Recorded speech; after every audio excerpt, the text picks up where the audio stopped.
Un nuevo concepto renovado de educación desde el hogar para la familia. El grupo Hanul Pumonim de la comunidad latina y la fascinante jornada hacia la felicidad segunda temporada presentan el retorno al hogar original. Charlas del principio divino, bajo la conducción de Javier y Judith. Una historia no comprendida hasta ahora, una historia para recuperar lo perdido, la historia de la restauración. Conferencista desde Costa Rica, ingeniero Alexander López. Esto es el retorno al hogar original. Presentado por Ministerio Latino Hanul Pumonim. ¿Qué tal? ¿Qué tal? ¿Cómo están todos ustedes nuevamente? Encontrándonos en esta ocasión de este programa. Mi nombre es Javier Aquino y tengo el honor de estar con mi esposa querida Judith, a quien también doy la bienvenida. ¿Cómo estás, Judith? ¿Qué tal? ¿Cómo has estado? ¿Qué tal, Javier? ¿Cómo estás?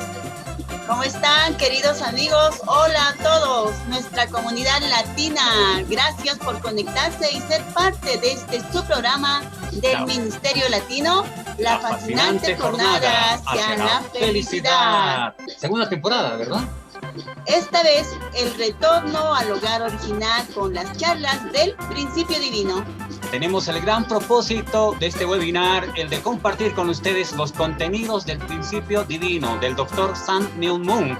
Estos contenidos tienen el objetivo de sensibilizar a nuestras familias acerca de la problemática vigente en diferentes áreas del desarrollo humano. Nuestra sociedad requiere de mucha orientación en valores y principios universalmente compartidos. Es por eso que nos sentimos honrados de estar a su servicio. Agradecemos a todo el equipo organizador que nos inspiran para ofrecerles estos contenidos para que les sirva mucho en su vida cotidiana y mejore las relaciones intrafamiliares y de nuestra sociedad. Entonces, Javier, vamos a presentar al conferencista de hoy. Sí, lo vamos a presentar mediante una foto. A ver, vamos a pedir al equipo técnico que nos muestre la foto de nuestro personaje de hoy. Ahí está. Ahí está. ¿Cómo se llama él, Judith? Él es el ingeniero Alexander López. Actualmente se desempeña como ingeniero topógrafo del gobierno local de Cotobruz, una región del sur de Costa Rica. Wow. Está felizmente casado desde el año 2005 con la licenciada en psicología Daisy Salas. Ambos han realizado conferencias sobre valores familiares, valores morales, valores espirituales por todo su país. Han viajado a capacitarse al Brasil, a Uruguay, Estados Unidos y al lejano Oriente. Wow. Bien, wow, qué conferencista realmente. Se ha capacitado en varios países. Sí. Va a enriquecer de su conocimiento entonces. Y sabes, te cuento que el año pasado ellos lograron juntar un grupo de 12 familias de Costa Rica y juntos promovieron a nivel nacional un proyecto. ¿Sabes cuál es el nombre de este proyecto, Judith? El proyecto de la unidad familiar. Sí, imagínense, queridos invitados, ellos agarraron este proyecto y usaron como modelo para alcanzar la paz, compartiéndolo en la comunidad, en la región, hasta llegar al país. Y han reunido y han podido influenciar en un total de más de 8,000 parejas que se han unido a este proyecto. ¡Wow! Realmente qué admirable. Hoy vamos a estar enriquecidos con las conferencias del ingeniero invitado especial desde Costa Rica, ¿verdad? Entonces, el día de hoy nos trae un tema muy interesante, el cual es la historia de la restauración. Vamos a recibirlo con este aplauso al ingeniero Alexander López. Adelante, por favor. Buenas tardes a todos y todas las que nos acompañan en este nuevo ciclo de conferencias. Hoy voy a compartir con ustedes un poco de la experiencia que he adquirido durante los últimos 15 años, básicamente, en los que tomamos este viaje en familia, de tratar de hacer un cambio, no solo a nivel de la familia, sino ir más allá de la comunidad, inclusive, y del país. Como muchas personas que forman parte de diferentes movimientos en el mundo, nuestra familia se ha dado la tarea de buscar la paz. Costa Rica es un país que a nivel internacional se conoce mucho por la paz, pero la paz es más que sentarse a hablar sobre un tema, es hacer algo, no es solo sentarse y decir voy a hablar de paz, es ir y hacer algo sustancial para que realmente la paz se convierta en una realidad no solo para para mi familia, sino para mi nación, porque si mi nación se vuelve una nación donde prospera la paz, yo como miembro de esa nación también me voy a beneficiar y todos mis familiares igual. Y si se lograra a nivel mundial sería lo ideal porque todos somos parte de este mundo. Así es, ingeniero. Muchas gracias por estar con nosotros. Nuevamente le doy la bienvenida. Entonces vamos a comenzar con esta charla del principio divino. Vamos a comenzar con la modalidad de preguntas y respuestas. Va a tener 10 minutos para la respuesta, por favor, ingeniero Alexander. Y vamos a comenzar entonces contextualizando, ¿verdad? La primera pregunta. La historia humana ha estado llena de conflictos, guerras, conquistas, revoluciones, etcétera, etcétera. Pero hay algo que siempre la historia nos enseña, es el de no cometer el mismo error, ¿verdad?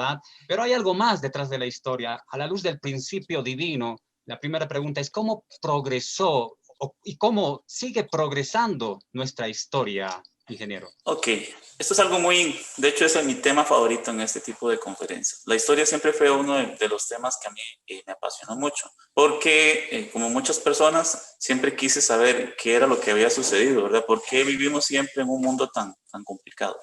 De hecho, aunque soy ingeniero de profesión, casi estudio historia porque me gustaba muchísimo la historia. Entonces ahora vamos a ver esta división que se ha dado a través de la historia o de la historia providencial. Providencial significa trabajo de Dios, ¿verdad? Basado en periodos históricos. A nivel de lo que es la historia, todos, por no decir que el 100% de los historiadores coinciden en que la historia, por algún motivo desconocido para ellos, se va dividiendo como en ciclos o periodos que se repiten constantemente, casi que infinitamente. Nunca lograron los historiadores determinar el por qué. Entonces, pero ahora vamos a estudiar, basados en un principio, qué es lo que ha sucedido y por qué esos periodos se han venido repitiendo. Si nos vamos al libro más antiguo que existe, o uno de los más antiguos de historia, que es, por ejemplo, la Biblia, encontramos estas historias que vienen desde Adán y van hasta, en este caso, Jesús. Por ejemplo, vemos que Dios trabaja primero a nivel de la familia o el familiar. En un periodo de aproximadamente 2000 años, que sería la historia que se establece entre lo que es la vida de Adán, el primer ser humano, y el segundo ser humano con el que Dios empieza a trabajar ya más directamente. Aunque sabemos que entre Adán y Abraham existieron otros personajes, como por ejemplo Noé, sí sabemos que algo sucedió en la familia de Noé y Dios, por algún motivo que muchos desconocen, como que dejó la historia ahí. Y es hasta más adelante que empieza ya a trabajar con esta figura que es Abraham. Como todos saben, Abraham es el antepasado, el abuelo, por así decirlo, de Jacob. Abraham, Isaac, Jacob son los tres personajes quizás más importantes del Antiguo Testamento junto con Moisés. Y después de Abraham, igualmente en un periodo también de aproximadamente 2000 años, que sería antes de Jesús, 2000 años antes de Jesús. Y ahora nosotros en este momento estamos a 2000 años, un poco más, después de la llegada de Jesús. Entonces Dios después con Abraham ya empieza un curso, no a nivel de una familia, sino a nivel de una nación. Él trabajó con la familia de Abraham. Esta familia, como saben, formó una nación dentro de otra nación, que fue lo que se conoce como la historia de Israel en Egipto, ¿verdad? Después formaron su propia nación, la nación de Israel. Y esa es la historia que se generó antes de Jesús. Y de Jesús hasta nuestros días han pasado igualmente un periodo de 2000 años. O sea que vemos una proyección que va desde lo más pequeño, en este caso la familia, pasando por la nación, hasta nuestro tiempo, que es el tiempo a nivel mundial. Entonces vamos a ver esos 6 periodos, básicamente. Curiosamente, si uno lo analiza toda la historia desde Adán hasta nuestros tiempos, incluyendo la historia de Occidente, por supuesto, vamos a ver esa repetición. Entonces voy a ir rápidamente porque tengo poco tiempo para desarrollar esta diapositiva. Entonces, de Adán, por ejemplo, a Jacob, hay un periodo, o 6 periodos básicamente, que se dividen de la siguiente manera. Recordemos, dice la Biblia que, por ejemplo, de Adán a Noé pasaron 10 generaciones, 1600 años bíblicos para ser exacto. De Noé a Abraham también fueron 10 generaciones. Pero esas 10 generaciones se desarrollaron solo en 400 años. Cosa extraña, ¿verdad? ¿Por qué más tiempo si es la misma cantidad de generaciones? Porque antes de Noé, si ustedes recuerdan, la gente vivía muchos años. Por ejemplo, se habla de que Matusalén llegó a casi 1000 años, ¿verdad? Después de Abraham, vemos a Abraham, Isaac y Jacob. Eso es un periodo que duró 120 años, que fue la familia unida. Después la familia se dividió, cuando los hijos de Abraham se dividieron, ¿verdad? Este periodo se llama familia dividida, fue un periodo de 40 años. Estoy hablando de los hijos de Jacob, ¿verdad? Y posteriormente se dio un cautiverio, en este caso de Jacob, en Harán, donde se encontró con su tío, que fueron 3 periodos de 7 años, 21 años. Y por último, él decide regresar para reencontrarse con su hermano. y también se da ahí el periodo de cautividad, periodo para entrar a Egipto, que fue el curso de lo que sería José, que es el último hijo o el penúltimo hijo de Jacob. Esto que parecen ser 6 periodos, así como la historia de una familia, en este caso desde Adán hasta José, que es el que entra realmente, el primero que entra no tiene o no parece tener ningún sentido. Pero si seguimos la historia del pueblo de Israel, volvemos a ver esa repetición de esos 6 periodos. Por ejemplo, después viene la historia lo podemos ver con la historia de Abraham, por ejemplo. De Abraham a Moisés fueron 400 años, ¿verdad? Básicamente lo que ellos pasaron en Egipto, desde que José entró hasta que Moisés sacó de Egipto al pueblo de Israel. Posteriormente, cuando ellos entran a Israel y se establecen jueces, no tenían un rey, sino establecían un juez, que era como la figura que los gobernaba.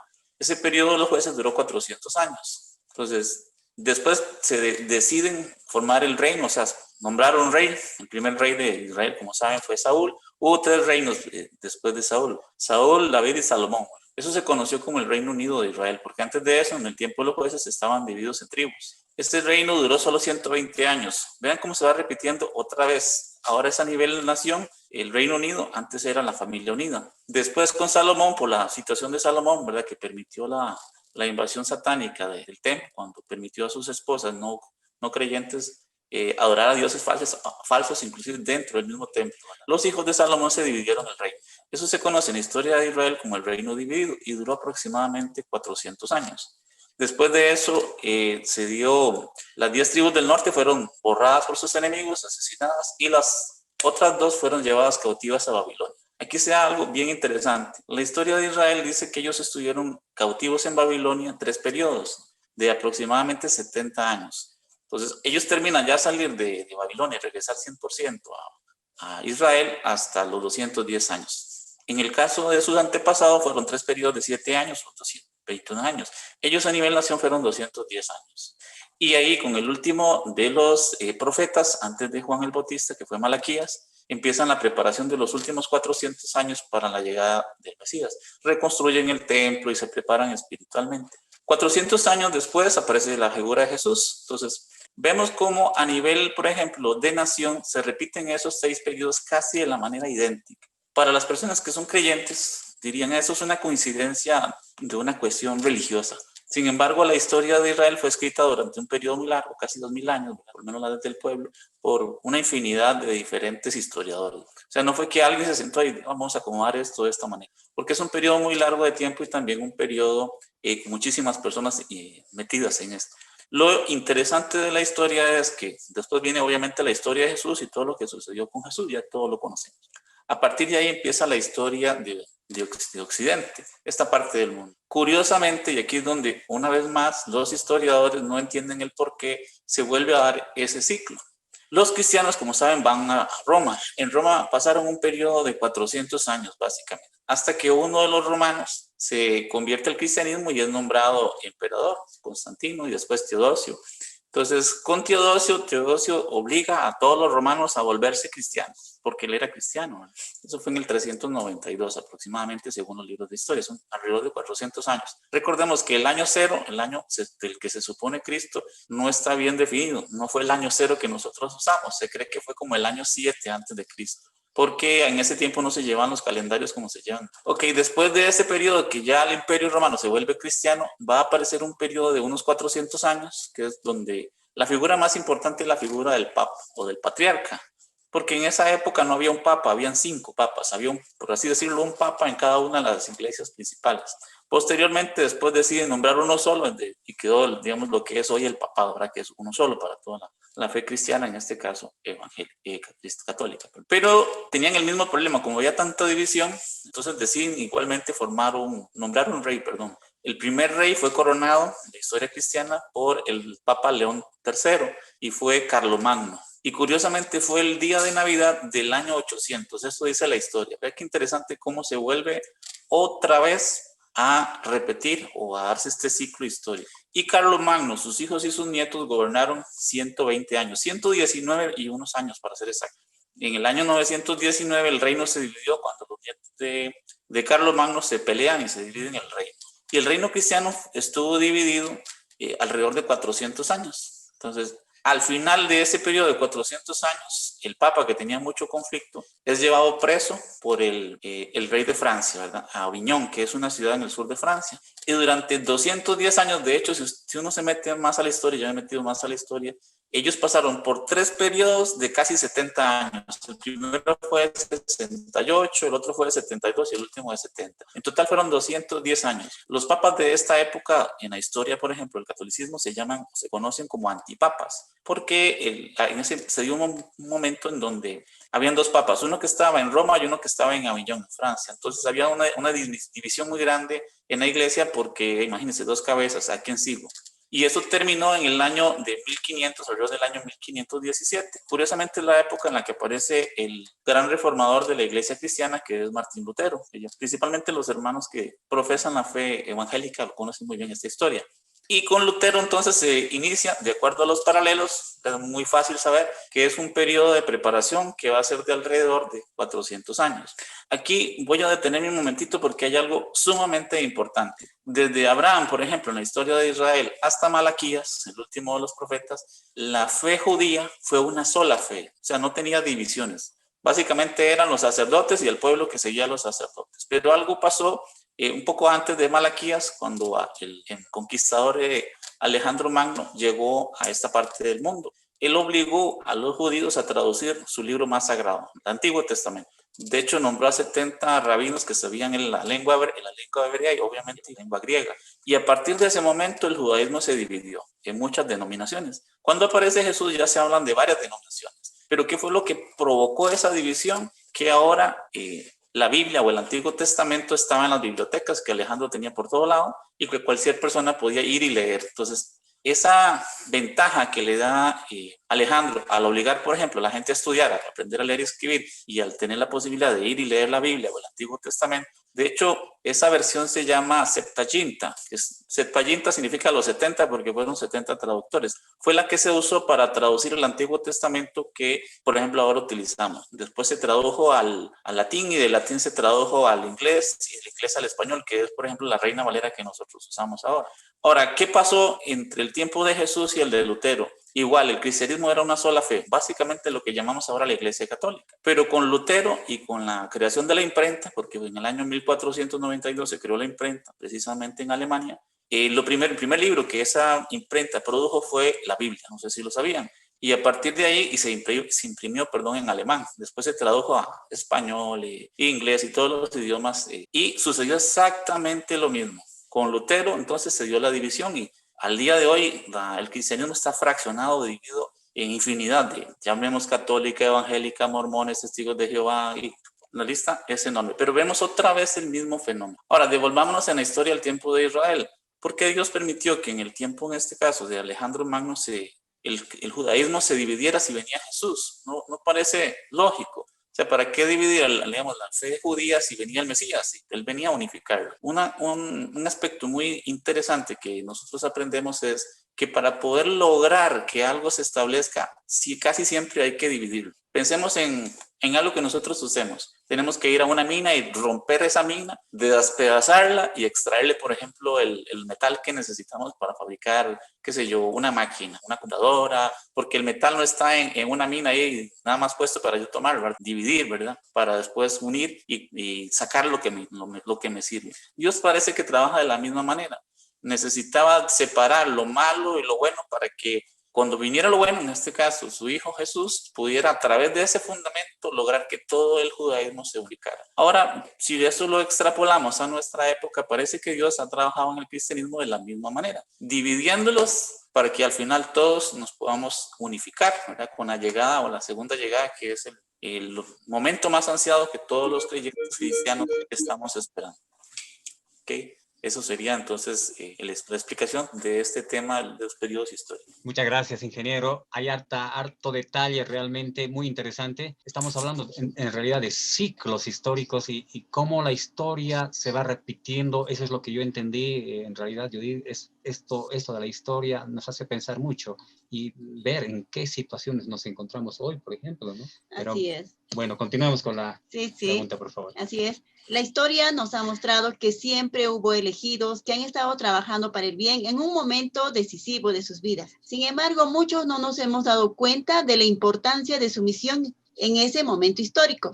Hoy los recordamos por sus hechos que han quedado como lecciones que hoy se estudian.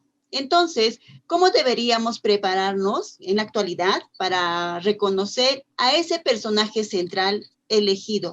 ¿Bajo qué fundamentos? Muy buena la pregunta. Creo que es una de las preguntas que más nos hacemos todos los creyentes, ¿verdad? ¿Qué tengo yo que hacer para poder cumplir lo que Dios desea para mi vida, para la vida de mi familia? Entonces vamos a hacer un estudio ahora, pero basado en esta increíble enseñanza, porque no hay una palabra para describir esto. Entonces, para poder responder esa pregunta, primero tenemos que comprender la historia de Adán. O sea, ¿qué tenía que haber hecho Adán para que el propósito que Dios tenía se cumpliera, ¿verdad? Y cómo fue que no se dio, por qué fue que fracasó, muy importante. Entonces, Dios tenía un propósito cuando crea a Adán. Entonces, ¿qué tenía que hacer él? Él tenía que cumplir básicamente dos condiciones que parecen muy simples o muy sencillas. Bueno, él tenía, por supuesto, que tener o establecer un fundamento de fe. Básicamente, él tenía que tener una fe, pero no una fe de, sí. Como cuando mi papá me dice, ¿usted va a sacar buenas notas? Y yo le digo, sí. De hecho, hasta la manera en la que expreso esa palabra, no le dice a mi padre, sí, pero no es lo mismo que yo le decir, sí, y me voy a esforzar a estudiar, a preparar para hacerlo. En este caso, Adán, como hijo de Dios, tenía que establecer un fundamento de fe, algo fuerte, firme, ¿verdad? Pero no era suficiente solo eso. ¿Por qué? Porque sabemos que para poder mantener este mandamiento de Dios, que era lo que Dios le había pedido de no comer del árbol de la ciencia del bien y el mal, vamos a ver que no era para siempre, sino que era por un periodo de tiempo. Eso, por ejemplo, es cuando nuestro padre nos dice, y somos niños, mire, no juegue con la electricidad o con los tomacorrientes. Y muchas veces el papá no nos dice, ¿por qué no lo podemos hacer? Simplemente no juegue. Pero es que no juegue, punto. Aquí Dios le pidió algo extraño, no coma de este árbol, ¿verdad? Simplemente no coma, punto. Él tenía que cumplir a cabalidad lo que Dios les estaba diciendo. Entonces él tenía que obedecer la palabra de Dios. Entonces, en el cumplimiento de esta condición, Adán iba a pasar por un periodo de crecimiento. Esto lo podemos conocer por una ley que se llama la ley de las 3 etapas, que en este momento no tengo mucho tiempo para explicarlo, pero lo voy a expresar, voy a tratar de describir rápidamente. Para que cualquier cosa se establezca, crezca o se multiplique, tiene que pasar por un principio que se llama el principio de las 3 etapas. Por ejemplo, para que un hombre sea un hombre adulto, tiene que primero ser niño, tiene que ser adolescente y eventualmente madurar. Y eso no es instantáneo, pasa por estos 3 periodos, ¿verdad? Igualmente, cualquier cosa para que logre establecerse completamente pasa por esos 3 periodos que se conocen como periodo de formación al primero, periodo de crecimiento al segundo y periodo de perfeccionamiento al tercero. En el caso del ser humano, este periodo es de aproximadamente 7 años por cada etapa, o sea, 21 años. Por eso posiblemente se dice que un hombre o una mujer es adulta hasta que cumple los 21 años o es madura hasta que cumple esa. Entonces vamos a ver que esto que Dios le había pedido tenía que pasar sí o sí por ese proceso, porque es una ley que Dios estableció desde antes inclusive que creara al hombre y que era la parte de responsabilidad que tenía que cumplir él. Nosotros los seres humanos eliminamos esta parte. Siempre que nuestros padres nos piden algo, por ejemplo, no sé si a ustedes les ha pasado que cuando eran niños se jalaban, como decimos en Costa Rica, una travesura. Ponían, qué sé yo, una comida en la mesa. No toque ese pastel, por ejemplo. Y no había terminado de decir pastel y ya teníamos el dedo lleno de pastel, ¿verdad? Ya, o la boca llena de pastel, ¿verdad? Y entonces nos correteaban. En el caso mío con una sandalia, ¿verdad? Como es costumbre en muchos países latinos. Entonces, esto es muy importante, ¿verdad? Y les pongo otra vez el mismo ejemplo, y nos decía nuestra mamá o nuestro papá, usted no tocaba ese pastel, ¿verdad? Y nosotros, no, tenemos la boca ya llena de pastel, ¿verdad? Entonces, primero la madre y el padre, ¿por qué preguntan algo que es evidente y que ellos vieron, ¿verdad? Que estaban por allá, como decimos nosotros, tirando el ojo, ¿verdad? ¿Qué está haciendo? Y cuando ven que uno ya hace la travesura, vienen y le preguntan lo que ya vieron, ¿verdad? ¿Por qué hacen los padres eso? Y es muy común. Sé que a veces produce risa.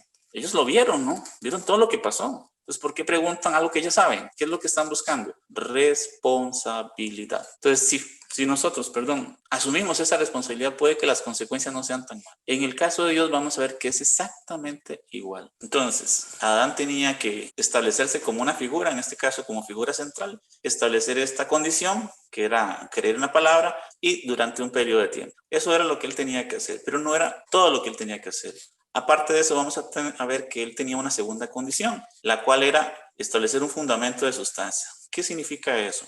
Significa lo siguiente. A ver, después de que Adán estableciese el fundamento de fe inamovible, o sea, completamente firme, sería uno con Dios. O sea, lo que Dios le pidió sí o sí lo hubiera establecido con tanta fuerza que era como si Dios mismo estuviera cumpliendo eso, en este caso Adán. Si él establecía esto de esta manera, establecía un fundamento de sustancia, o sea, como que volvía a eso sustancial, firme, inamovible, ¿verdad? Con mucha fuerza. Entonces, se convertiría en uno con la palabra de Dios. No haga esto y no lo hace.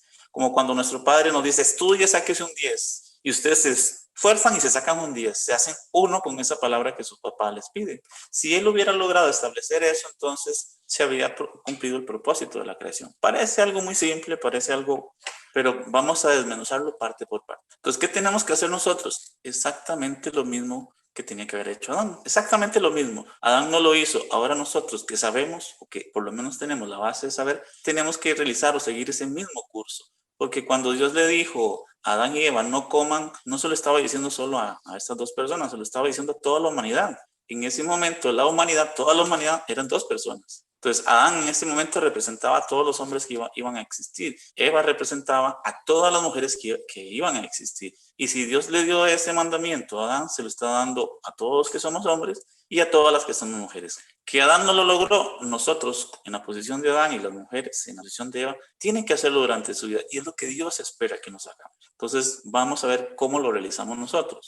Entonces, para que la gente caída, la gente que descendiente de Adán, establezca ese fundamento para el Mesías, debe pasar por un curso similar, ¿verdad? Establecer ese fundamento de fe y después el fundamento de sustancia. Y aquí vamos a entender muchas de las cosas que se nos pidió. Por ejemplo, Jesús nos pidió, el Nuevo Testamento, perdón, que para muchas personas que como me pasa a mí, que soy más científico y que soy del área, en este caso, de todo lo que tiene que ver con leyes y principios, por mi formación, cobra sentido. Dios busca siempre que una persona cumpla ese fundamento de fe y ese fundamento de sustancia, para que se establezca ese propósito de la creación. Como Adán desobedeció, no pudo establecer los aspectos que se requieren para esa condición de indemnización, para restaurar el fundamento de fe que es creer en la palabra de Dios. Aquí me voy a devolver a esta palabra, indemnización. Esa es una palabra que se conoce muy bien en el ámbito legal.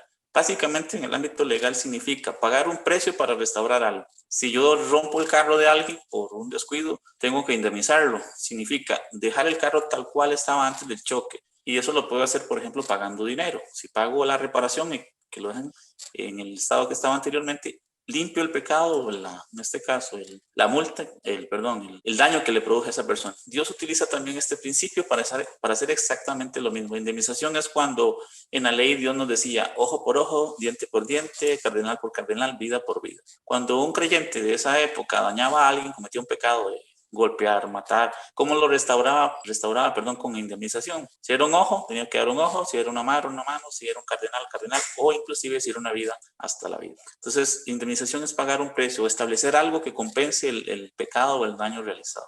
En este caso, nosotros tenemos que restaurar eso que no hizo Adán. ¿Cómo lo hacemos? Entonces, creyendo en la palabra de Dios. Adán no llegó a ser la encarnación de la palabra, eso es muy claro, y no pudo cumplir por eso el propósito de la creación. Entonces, vamos a ver los principios de la restauración rápidamente, por lo mismo tenemos poco tiempo. Entonces, lo primero que tenemos que hacer entonces es restaurar ese fundamento, hacer algo para que compense ese fallo que nuestros antepasados no lograron establecer. Y vamos a ir más adelante. Lo primero es que necesitamos a alguien. Dios va siempre a buscar a una figura central que tiene que ser esta condición durante un periodo de tiempo. Entonces, inclusive nosotros mismos vamos a hacer también figuras a nivel personal, figuras centrales. Puede ser una figura a nivel nacional, familiar, a nivel nacional, inclusive a nivel. Lo segundo que debe hacer es ofrecer un objeto condicional, en este caso que simboliza la palabra de Dios. Esto se aplicó mucho en el Antiguo Testamento. Cuando Adán perdió su fe en Dios, también perdió la palabra de Dios. Como resultado, la gente caída no pudo recibir la palabra de Dios directamente como su objeto condicional. Después de la caída, Adán perdió la palabra. Por eso, cuando él se relacionaba con Dios, yo le pedía cosas de la creación. Qué sé yo, un animal, un borrego, una cabra o unos frutos,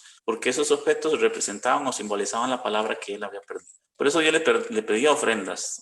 Yo nunca entendí eso. ¿Por qué Dios le pide un animal, una vaca, un carnero, una paloma? ¿Por qué no le pide otra cosa, verdad? No sé, amor, oración, qué sé yo, devoción. No, porque en ese momento eso era lo que este objeto simbolizaba. En la era anterior al Antiguo Testamento, la gente podía establecer el fundamento de fe, como ya lo he dicho, ofreciendo ofrendas con las cosas de la naturaleza. A medida que la providencia avanza, eso va cambiando, ¿verdad? Ahora Dios no se le aparece a alguien y le dice, ofrézcame un cordero en un altar, ¿verdad? O hay una mesa de su casa. No les va a decir eso, ahora les pide otras cosas porque estamos en otra época, ¿verdad? Providencial. Ya no estamos en la base, estamos en una época mucho más adelante. Bueno, eso fue necesario, ¿verdad? Porque los humanos se degradaron por la caída de un estado más bajo, inclusive que las cosas de la creación. En la era del Antiguo Testamento ya cambia, ahí sí se establece la palabra. En este caso, la ley de Moisés, que era la palabra. Cuando hablamos de la ley de Moisés, la gente inmediatamente piensa en los 10 mandamientos. Pero si nos detenemos, Dios nos dio 10 mandamientos. En realidad son 113 o 111, depende cómo que son los 10 mandamientos y todas las otras leyes que hablan de qué hacer en caso de relaciones en la familia, de la vestimenta, de cómo se come, todo este detalle de cosas. Dentro de esos están los 10 mandamientos. Por eso se llama la ley o las leyes, que era el término correcto, ¿verdad? Que eran las palabras dadas por Dios, ¿verdad? Ya no era no coma, sino no mate, no robe. Casi todas las palabras empezaban con este. En el tiempo del Nuevo Testamento, tiempo de Jesús, ahora la palabra es el evangelio, ¿verdad? Que era el objeto condicional, igual una palabra revelada por. En nuestro tiempo, estamos obviamente mucho más adelante, vamos a ver que ahora Dios tiene que darnos otra vez palabra. Esto dicen las leyes o los principios de la restauración. Entonces, 2000 años han pasado, o sea, el nivel de conocimiento, de revelación que tenemos es bastante antiguo. 2000 tiene que haber una nueva revelación. De hecho, varias de las enseñanzas de Jesús van encaminadas en este sentido. Muchas cosas tengo que enseñarles, pero ustedes no las entenderían. Pero va a llegar el momento en donde van a ser reveladas. ¿Cuándo? Bueno, ya ha pasado 2000, el periodo de tiempo, el periodo de indemnización. Entonces, como afirmo anteriormente, debemos convertirnos en perfectas encarnaciones de la palabra de Dios, un estado que nuestros primeros antepasados fallaron en alcanzar. ¿Cómo lo hacemos? ¿Qué nos pide Dios hoy? Bueno, veamos el Antiguo Testamento, el Nuevo Testamento, ¿verdad? Los 10 mandamientos, básicamente, que Jesús lo resumió en 2. Ama a Dios y como resultado de ese amor, ama a los demás. Inclusive nos dejó un tercero, que es el más difícil de todos y que a la mayoría de personas se les olvida. Ama a tu enemigo. Entonces, ama a Dios y como consecuencia de ese amor, ama a tus prójimo y también, más importante, ora y pide siempre por tu enemigo, ¿verdad? El que te persigue, el que te critica, el que no te quiere, ¿verdad? Y ámale más, de hecho, porque Jesús decía que si nosotros como creyentes amamos más a los que nos aman y no a los que nos odian o nos quieren matar o hacer daño, no somos dignos, porque la gente del mundo caído, la gente que no es creyente, es igual. O sea, ¿cuál sería la diferencia para Dios? ¿Cómo Dios podría mostrarle, en este caso, a Satán? Mire, estos son mis hijos. Él le diría, vea, los míos también, y son exactamente iguales. Entonces, ¿cómo nos diferenciamos? En este caso, Jesús nos decía, amando y orando por nuestros enemigos. Con eso concluyo, no sé cómo estamos con el tiempo. Exacto. Cabal. Wow. Qué interesante realmente toda esta explicación. Cuán importante es tener la habilidad de responder, cumplir con esos dos factores importantes, que es el fundamento de fe, el fundamento de sustancia. Creer y practicar, ¿verdad? ¿Sí? Así es. Bueno, continuamos entonces. Muchas gracias. Estamos realmente aprendiendo muchas cosas hoy, Judith. Bueno, desmenuzando de repente un poco más, ingeniero Alexander, la pregunta tiene que ver con esto. ¿Qué historias en la Biblia son claves para entender la restauración? Y podría hablarnos también un poco sobre los cursos de Jacob, de Moisés y de Jesús, por favor. Ok, perfecto. Eso es algo increíble. Bueno, yo vengo de una tradición católica, ¿verdad? Como muchos en muchos países de Latinoamérica. Y siempre me hice esa pregunta, ¿verdad? ¿Por qué tantas historias de tantos personajes? Sí, muy interesantes. De hecho, no fue hasta este año, básicamente, que estaba haciendo un estudio genealógico, o sea, mis antepasados, que descubrí que yo provengo por 3 ramas de uno de los conquistadores de Costa Rica, se llamaba Juan Vázquez de Coronado. Juan Vázquez de Coronado era un judío sefardita, una rama del judaísmo que fue a España, ¿verdad? Vivió allá durante mucho tiempo. Y después tuvieron que salir porque en el año 1492, que fue el año del descubrimiento de América, los reyes españoles obligaron a todos los judíos a convertirse al cristianismo católico o irse de España, ¿verdad? Muchos de ellos vinieron al Nuevo Mundo, entonces yo tengo antepasados judíos por ese lado. De hecho, yéndome para atrás, porque los judíos sí llevan un registro muy detallado de esos antepasados, yo provengo del linaje de Jacob y de Leví por esa rama, ¿verdad? Entonces, cuando yo veía esas historias o las películas, sentía como si fuera parte de mi familia, no sé si a ustedes les ha sucedido. ¿Por qué sucedía eso? Bueno, en ese momento no entendía. Era porque eran mis antepasados. Obviamente, si yo soy descendiente de ellos, soy descendiente de Jacob, de Isaac y de Abraham, ¿verdad? Por lo menos por esa rama. Por otra rama soy descendiente también de unos indígenas en México y también de romanos, pero el punto es que uno de mis linajes viene, no son muchos, de ese lado. Entonces, Dios tiene un trabajo en la historia, o que se conoce como la providencia, en este caso de la restauración, o sea, de tomar al hombre en esa posición baja y llevarlo a esa posición que originalmente tenía. Pero sabemos que Dios necesita, por estos principios de la restauración, buscar a alguien, un personaje central o una figura central. ¿Okay? Por eso Dios llamó, por ejemplo, a Jacob y estableció el curso de Jacob. O sea, la vida de Jacob no es simplemente la vida de un personaje histórico. Vamos a ver que en la vida de Jacob se dieron un montón de situaciones extrañas, rarísimas, que cuando uno lee su vida en la Biblia, como que no tiene sentido. Les pongo un ejemplo, así rápidamente. Jacob pasa por muchas situaciones muy difíciles, pero cuando ya parece que la situación se pone bien, o sea, ya, él decide regresar a su pueblo para encontrarse ya se había vuelto millonario, sumamente rico. Entonces Dios lo inspira a que regrese a su familia. Entonces le dice, ve a la casa de tus padres. Y cuando él va de camino, dice la Biblia que Dios le envió un ángel para matarlo o para luchar con él. Entonces yo decía, pero no tiene sentido. Eso es como que mi papá me mande a comprar pan a la panadería y me dice, cuídese, ¿verdad? Y después me manda un sicario para que me mate, ¿verdad? Y tras de eso me dice, cuidado, no tienes cuidado, ¿verdad? No tiene sentido. O sea, ¿por qué sucede eso? Vamos a ver que eso es un curso, o sea, que él sigue un modelo de vida que va a marcar el curso de la vida de otros personajes. Porque en el caso de Moisés, curiosamente, vemos exactamente la misma situación. Dios le dijo a Moisés, ve y saca a mi pueblo de Egipto, y cuando estaba a punto de entrar, le mandó un ángel para que lo matara. De hecho, lo salvó la esposa Séfora, ¿verdad? Cuando tomó un cuchillo y circuncidó al hijo de Moisés. Ese tipo de historias, sin este entendimiento, quedarían como cosas extrañas. Hasta una persona que es inclusive no creyente podría utilizarlo como para decir, vea, eso está completamente equivocado, no puede ser, utilizando esa lógica, ¿verdad? Pero vemos que en realidad cuando conocemos estos principios nos damos cuenta que hay una historia por detrás de todo un desarrollo, un proceso para llevar la providencia, en este caso de nivel de Jacob, nivel de familia, a un curso de Moisés que es nacional y posteriormente a un curso que es mundial, que es con Jesús. Entonces, tomando el mismo ejemplo, recordemos la vida de Jesús. En algún momento algún ángel intentó matarlo. Pensemos, según los principios de la restauración, Jesús tiene que pasar por algo semejante. ¿Qué piensan ustedes? ¿Recuerdan cuando él sube al templo, ¿verdad? Tentado por Satanás. ¿Qué intentó hacer Satanás? Tirarlo, ¿verdad? O sea, Satanás quería matarlo, ¿verdad? Intentaba convencerlo de que se suicidara. Pero sabemos que Jesús también venció. Entonces, todas estas situaciones que se van dando, ese es un ejemplo, ahora hay muchos, de que se dio es porque vino un modelo de un curso para la salvación de la humanidad a través de este caso de Jacob, Moisés y Jesús. Entonces, vamos a ir con el tiempo que tenemos viendo. Entonces, vemos que se da un desarrollo desde el nivel familiar, pasando posteriormente al nivel nacional y posteriormente a nivel. Vamos a ver que Jesús seguiría el curso de Moisés como un modelo para la providencia mundial. Entonces, me devuelvo a otro detalle que cobra sentido acá. Cuando Moisés nació, dice la Biblia, que el faraón mandó a matar a todos los niños, porque él quería matar a este niño que venía con una misión ahí de libertador, o de Mesías, que es la palabra que se usaba en hebreo. Ahora, Mesías significa ungido o escogido, la persona que Dios elige para una misión.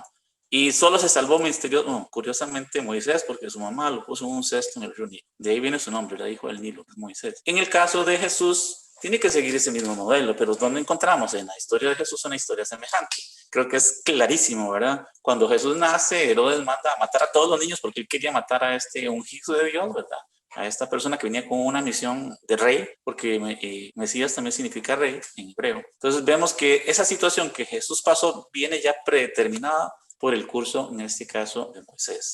Y cuando Dios, por ejemplo, le dice a Moisés que él suscitará entre los hijos de Israel a uno semejante a él, obviamente se está refiriendo a esta figura que viene en un nivel superior, ¿verdad? Porque Moisés trabajó el curso nacional, Jesús viene ya en un curso mucho más grande, mucho más complejo, que es el curso mundial. Pero igualmente tiene que pasar por situaciones que ya se habían establecido previamente en el curso de Moisés. Quizá uno de los modelos más difíciles que tuvo que enfrentar Jesús fue en el curso de Moisés. Recordemos toda la historia del curso de Moisés. Moisés hizo un trabajo increíble para sacar al pueblo durante décadas hasta que lo llevó a la entrada de Canaán, pero él no pudo entrar por una situación que se dio ahí por la falta de unidad y de fe en él del pueblo de Israel. Y aunque él desesperadamente le oraba a Dios que él quería verlo y entrar a la tierra prometida, Dios no se lo prometió.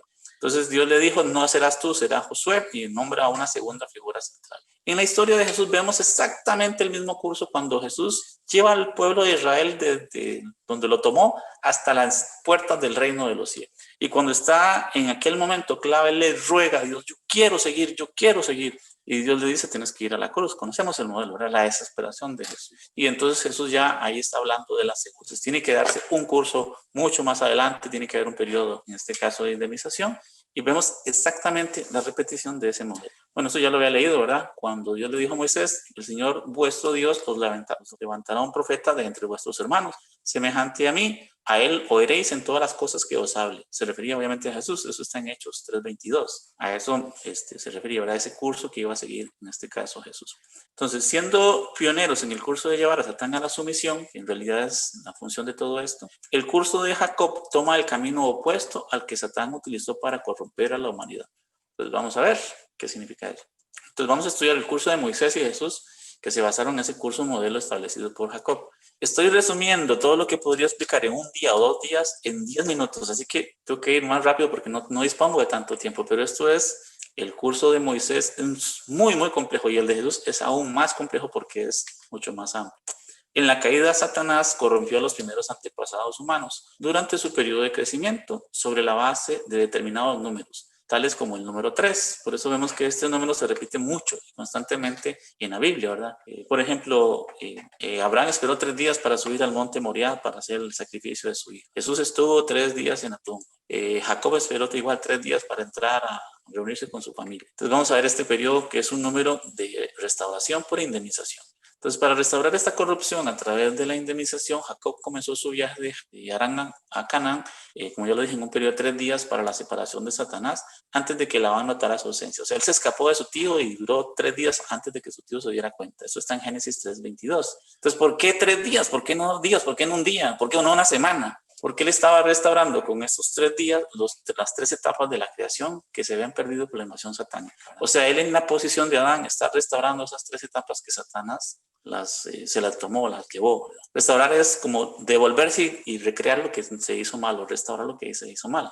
En el caso de Moisés guió a su pueblo de Egipto a Canaán, y también hubo un periodo inicial de 3 días, antes de que obviamente el faraón se diera cuenta de que Moisés se escapó. Éxodo 5:3, cosa extrañísima, ¿verdad? Si los tenían vigilados, me imagino que tenían no sé cuántos vigías ahí, no se dio cuenta que duró 3 días de fuga, ¿verdad? Sí, el faraón le dijo, puede irse, pero es como, sí, váyase, ¿verdad? Pero eso no fue así, y la prueba de eso es que después salió con todo el ejército a tratar de corregir, ¿verdad? Es que me entendió mal, ¿verdad? No quería que se fuera.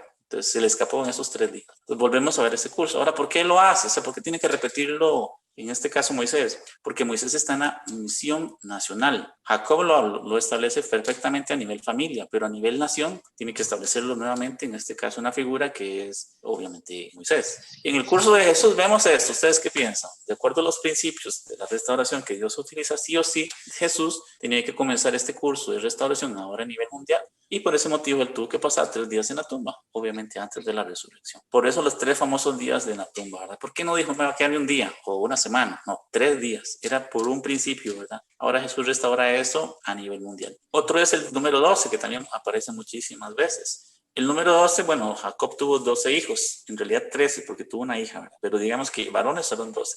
Entonces, ¿para qué era? Para restaurar todas las generaciones desde Noé a Jacob. Originalmente el número para restaurar las generaciones era el 10, por eso Noé era la 10ª generación y Abraham era la 10ª generación. Pero algo pasó en el curso de Abraham, que lo podríamos estudiar con detalle, y hubo 2 generaciones más, Isaac y Jacob. Entonces ese número se cambió, por así decirlo, varió por estos principios al 12, y a partir de allí se establece como una norma. Entonces, por esto Jacob tuvo 12 hijos, por esto para restaurar estas 12 generaciones de Noé hasta Jacob. Y tenemos que ver este mismo curso en Moisés y este mismo curso en Jesús. Bueno, en Moisés fue muy claro, ¿verdad? Habían 12 tribus. ¿Y Jesús cuántos apóstoles tenía? 12. Pues de ahí vienen los 12 apóstoles. Igual, no es un número al azar escogido porque se me ocurrió. Tiene una lógica. También está el número 7, que aparece muchísimas veces en el Antiguo Testamento. Este número es el número para separar a Satanás del número 7, que es la creación, básicamente, ¿verdad? Los 7 días de la creación. Entonces, veámoslo en todas las familias. En el caso de Jacob, Jacob tuvo 70 miembros de la familia. Vea que no es del individuo de la familia, entonces por eso son 70, no 7. Eso lo leemos en Génesis 46:27. Y Moisés tuvo 70 ancianos, Éxodo 24:10. Y Jesús tuvo 70 seguidores, Lucas 10:1. ¿Por qué? Es un principio. Dios está trabajando a través de una ley, un principio. Dios no es este Dios que hemos aprendido erróneamente de que tiene como una varita mágica y dice, este me cae bien, va para el cielo, este me cae mal, no va para el infierno, y esto mejor lo hago así. No, Él sigue un orden, un principio, y nunca lo viola. De hecho, muy importante esto. Algunas personas piensan como que Dios dice, no, ya me cansé de este diablillo, voy a desaparecer, fuera, desaparezca. No funciona así, porque Él creó leyes, y las leyes son y tienen las mismas características de Dios, son eternas, absolutas e incambiables. Dios no puede cambiar esas leyes. Puede utilizar otra ley para cumplir un propósito, sí, pero no las puede romper o violar. Muy importante. De hecho, nunca lo ha hecho ni desde el tiempo de Adán. Y si no me creen, pensemos lo siguiente, hagamos este lógico análisis. Si Dios hubiera detenido a Adán y Eva justo en el momento antes de la caída, no hubiera existido ni el pecado, ni la muerte, no hubiera existido ni las guerras, ni el hambre, y bueno, todo lo que ha existido en la historia. En ese momento, ¿intervino, paró, detuvo eso? No. Ahora ustedes creen que miles de años después se va a detener, por ejemplo, a detener una guerra, cosa que lo puede haber detenido así, y sabía que lo podía hacer, o un asesinato, o X o Y. No, pero no es porque no quieran. De hecho, él se le destruye el corazón cuando ve esto, sino porque hay una ley, un principio que él tiene que respetar, y tiene que seguir, ¿verdad? De hecho, recordemos cuando Jesús estaba en la cruz, y Jesús sintió en la cruz que Dios quería destruirlo todo. Entonces, ¿qué hizo Jesús? Recuerden las palabras de Jesús. ¿Qué hizo Jesús? Perdónalos porque no saben lo que hacen. O sea, Jesús le recuerda a Dios, ¿verdad? Porque Dios estaba destruido, ¿verdad? Por la situación que estaba pasando. Y Jesús, con sus palabras, devuelve en este caso a Dios ese amor, ese sentido paternal, ¿verdad? Que ellos también son sus hijos, a pesar de que están actuando mal, pero es por ignorancia, por desconocimiento. Jesús mismo lo recalca. Muy importante. Ok, otra cosa es el pecado que Eva implantó a raíz del pecado en el linaje de la humanidad. Bueno, todos sabemos que a través de las mujeres nacen los niños, ¿verdad? Entonces, el pecado original, que es el pecado que lamentablemente se establece, es un pecado que se dio en la colaboración, que se dio madre-hijo. La madre lo transmite al hijo. ¿Cómo se restaura esto? Ahora, tiene que hacerse un proceso de indemnización donde se dé cooperación madre-hijo. ¿Dónde vemos esto en las historias de estos personajes? Entonces, devolvámonos un poquito. Este pecado obviamente dio sus frutos cuando Caín mató a Abel. Entonces, Caín no podría haber matado a Abel si Eva no hubiera transmitido a sus dos hijos el pecado. No habría maldad, pero se dio, ¿verdad? Entonces, Abel se vio desprotegido y asesinado por esa situación, ¿verdad? Entonces, una madre y un hijo, en este caso Caín, permitió que Satanás llevase a cabo, en este caso, el fruto del pecado. Ok, de acuerdo con el principio de la restauración a través de la indemnización, una madre y un hijo deben separarse de Satanás a través de sus esfuerzos conjuntos. O sea, ahora, para revertir eso, entonces tiene que darse lo opuesto. Una madre y un hijo hacer algo para evitar que Satanás invada y se pueda entonces restaurar lo que se hizo mal. En el caso de Jacob es muy claro, ¿verdad? Eso lo vemos en Génesis 27, 5 al 17 y también del 42 al 45, ¿verdad? Porque recordemos que Jacob no podía recibir la bendición de Dios porque era el hijo menor, no el mayor, y por lo tanto separarse de Satanás. Pero con el apoyo y los sabios consejos de su madre, que convenció en este caso al hijo para que se hiciera pasar por su hermano mayor, para así recibir la bendición de su padre. Como todos saben, él recibió la bendición de Jacob pensando que era su hijo Esaú. Entonces ahí la madre ayudó a Jacob para que él recibiera la misión, o sea, que heredara la misión que tenía exitosamente establecido su padre. Igual, Moisés escapó de la muerte y fue puesto en una posición de servir a la voluntad de Dios con ayuda de su madre, Éxodo 2:2, cuando ella lo salva poniéndolo en un cesto. Creo que todos lo conocen, ¿verdad? Y clarísimo en el caso de María y Jesús. Bueno, María salvó la vida de Jesús huyendo con él a Egipto y así escapando del rey Herodes, que trataba de matarlo. Mateo 2:13. Todas estas historias que analizadas sin conocer esto, son como situaciones de la vida normal, como la historia de cualquier persona, pero vemos que siguen un proceso de restauración que viene desde hace miles de años. Es un proceso que ha ido paulatinamente estableciéndose. Ya terminamos. Entonces, y otro aspecto muy importante es la restauración de la carne y el espíritu. Eso se adquirió por la caída, ¿verdad? Cuando Satanás manchó nuestra sangre y nuestro espíritu. Entonces, para que Jacob, por ejemplo, estableciera la condición para eliminar eso, entonces tuvo que establecer una posición a Abel. ¿Y cómo lo hizo? A través de un guisado. ¿De qué color era el guisado? Rojo. Cosa curiosa, ¿verdad? Rojo. Y obviamente pan y lentejas. Rojo porque simbolizaba la sangre y el espíritu, ¿verdad? En el caso de Moisés, él la alimentó con maná y codornices, que las codornices tienen sangre, ¿verdad? El maná representa el cuerpo. Y en el caso de Jesús, voy rápidamente, vuestros padres comieron el maná en el desierto, yo os digo, a menos que no comáis la carne del Hijo del Hombre y no veáis su sangre, no tendréis vida en vosotros. Todo se viene restaurando entonces desde Adán hasta Jesús, y obviamente eso no ha parado hasta nuestros días, pero eso va a quedar para otra conferencia. Hasta aquí sería entonces. Muchísimas gracias, ingeniero. Wow, esta parte muy interesante. Hay harto detalle y realmente sí, vamos a meditar una explicación. Y claro, de repente más adelante, o también por la persona que lo ha invitado, también podríamos establecer un estudio más profundo de estos temas. ¿Coincidencias? No creo, ¿no? Es algo bien planificado, la historia de la restauración, ¿verdad?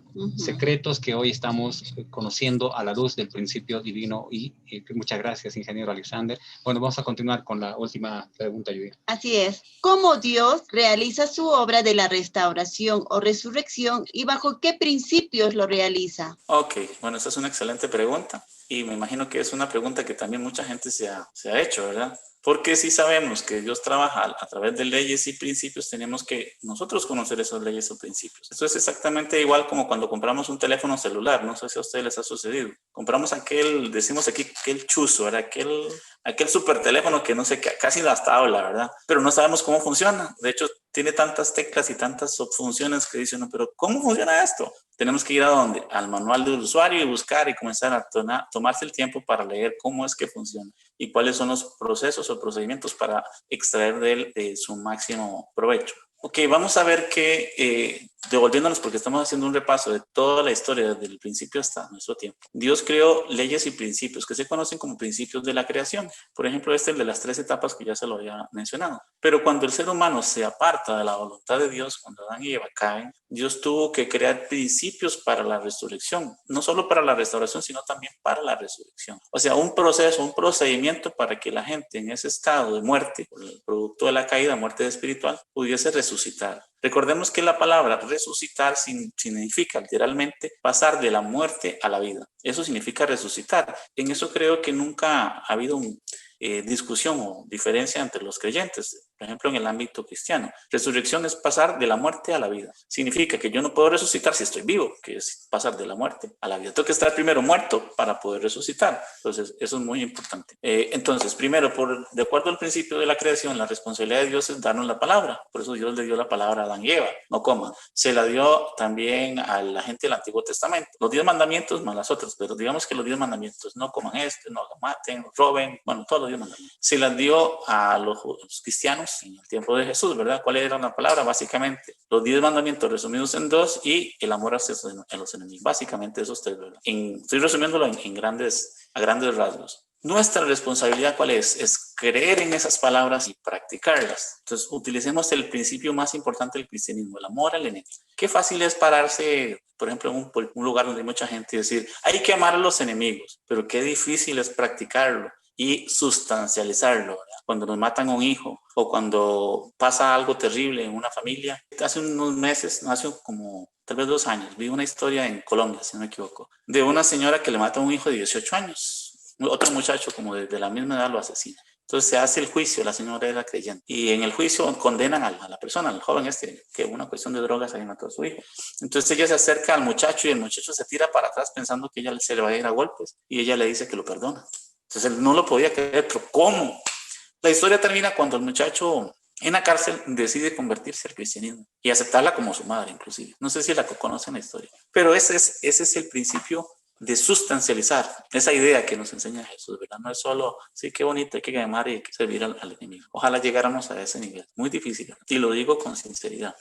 De igual forma, en la providencia de la resurrección, Dios da su palabra y nuestra responsabilidad es creer y practicarla. Eso es muy importante. Lo segundo que es fundamental, y esto lo enseñan también nuestros principios, dice que el espíritu de una persona solo puede crecer a la perfección por medio del cuerpo físico. O sea, no podemos elevarnos espiritualmente si no estamos en la tierra, si no estamos vivos. Por eso Jesús decía, todo lo que ates en la tierra quedará atado ¿en dónde? En el cielo o en el mundo espiritual. Todo lo que desates en la tierra quedará desatado en el cielo. Significa, en palabras simples, que cualquier cosa que yo quiera hacer allá, tengo que hacerla primero acá. Las llaves del reino de los cielos no se las dio a San Pedro allá, ¿verdad? Se las dio ¿en dónde? Aquí físicamente, porque si no las tiene aquí no puede abrir allá. Es igual. Entonces, solo podemos resucitar teniendo un cuerpo físico, con vida física, es muy importante, es fundamental. Entonces, de nada me sirve a mí tener una vida desastrosa y al final de mi vida decidir tomar una buena decisión, volverme al lado de Dios, porque ya se acabó mi tiempo de vida en la física. O sea, se acabó mi tiempo para poder crecer, indemnizar, que es la palabra que se usa en los principios, y poder restaurar ese mal que hice, ese pecado que hice, para poder resucitar. Igualmente, en la providencia de la resurrección, el espíritu solamente puede resucitar, bueno, obviamente, en su vida física. Bueno, lo otro que ya lo vimos, ¿verdad? Es que una persona alcanza la perfección, el crecimiento, a través de 3 etapas del periodo de crecimiento, porque es una ley, ¿verdad? Ya lo vimos anteriormente. Por lo tanto, en la providencia de la resurrección, la caída pasa por esas 3 etapas del periodo de crecimiento. O sea que eso también se aplica a la misma resurrección. La resurrección va a pasar por 3 etapas. Muy importante. Entonces, las palabras, bueno, que Dios tenía que darnos o nos tiene que dar es: para la gente de hace muchísimos años, la primera gente, que sería la gente del Antiguo Testamento, eran las palabras del Antiguo Testamento. Para la gente del tiempo de Jesús, las palabras del Nuevo Testamento, que incluían todas las del Antiguo Testamento. No eran nuevas palabras, incluían también las del Antiguo Testamento. Como cuando vamos al colegio, por ejemplo, estudiamos libros nuevos, pero esos libros contienen todo lo que aprendimos en la escuela. Igual, cuando vamos a la universidad, estudiamos libros nuevos que contienen todo lo que tenían los libros del colegio, más todo lo que tenía la universidad. Y también, por las mismas palabras de Jesús, va a haber una nueva revelación, mucho más avanzada, que va a incluir el Nuevo Testamento y el Antiguo Testamento. Y que posiblemente, porque Dios no trabaja, que eso es algo que mucha gente no sabe, Dios no trabaja solo con una línea, solo con una rama del árbol de la humanidad. Trabaja con muchas ramas, ¿verdad? De diferentes maneras. Por eso ya hay fundamentos de fe y fundamentos de sustancia establecidas en otras grandes religiones que también creen en un solo Dios. Que no son cristianas, no. Que en algún momento se van a intersectar, porque recuerden que Dios divide para después unir. Entonces, todas ellas se dividieron en el pasado para en algún momento confluir. ¿Cómo confluyen? Por todas estas principios o cuestiones que practican todos. Te pongo un ejemplo. Por ejemplo, los musulmanes, para poner un ejemplo. Ellos creen en un único Dios. Ellos creen en el pecado y buscan cómo perfeccionarse, no robar, no matar. Todo lo mismo, casi lo mismo que nosotros en el cristianismo tenemos. Son algunas diferencias, pero... Y hay otras religiones también, voy a mencionarlas porque son muchas, que tienen esos mismos principios o valores. Eso es lo que puede hacer que ellos se unan, ¿verdad? Que se acepten y den fin a esa historia terrible de guerra. Entonces, la resurrección está basada en el mérito de las 3 eras. Los profetas, los santos y justos que vivieron antes que nosotros crearon y ampliaron el fundamento sobre el cual las siguientes generaciones se relacionaban con el corazón de Dios. Ok, voy a explicar esto con una metáfora o con una parábola. Entonces, para entenderlo más fácilmente, ¿qué significa todo eso? Entonces, vamos a imaginar que Adán y Eva venían caminando y cayeron en un hueco muy profundo. Pero en este hueco muy profundo y muy oscuro, no se envejece y no se muere. Es una parábola, ¿verdad? Entonces, ellos intentaban salir afuera, pero estaba muy profundo el hueco y no alcanzaban la salida. Entonces ellos tienen hijos en este hueco y cuando sus hijos crecen, los suben sobre sus hombros, intentan que sus hijos logren salir, pero no logran salir porque es muy profundo. Sus hijos tienen hijos y el proceso se vuelve a repetir y cada generación van subiéndose sobre sus hombros hasta que en algún momento alguna de las generaciones logra llegar y esta generación logra salir. Esto se conoce en los principios como el mérito de la era. Por ejemplo, yo soy descendiente de judíos. Yo soy el último de una generación, de cientos de generaciones que puede conocer esto. Mis antepasados no lo conocieron. ¿Cómo se benefician ellos?